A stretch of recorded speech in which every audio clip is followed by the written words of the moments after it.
خبرې شتې چې کله پیغمبر صلی الله علیه وسلم دا ووایي چې قبر کې به دا درې تپوسه کېږي د رب په باره کې د دین او د پیغمبر په باره کې نو عمر بن خطاب رضی الله عنه دا خبره وکړه وی ای د الله پیغمبره کله چې دا منکر او نکیر زمونږ نه دا سوالونه وکړي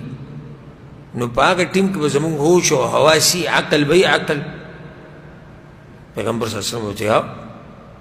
چې جواب ورکړي دپاره به خو عقل به وی یا رسول الله په دې خوله کې به ورته کاڼي کېدمه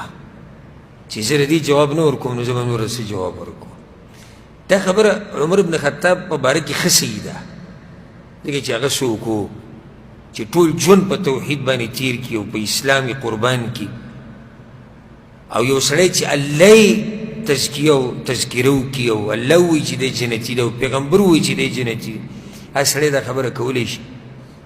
خو دا خبره هغه مضبوطه په دې وکړه چې ځکه چې هغه په خپله عقیده باندې مضبوط و چې یا رسول الله چې زه دا نه پېژنم چې رب مې څوک دی او اسلام او پیغمبر او دوی په باره کې زه نه پېژنم نو زه به نور څه پېژنم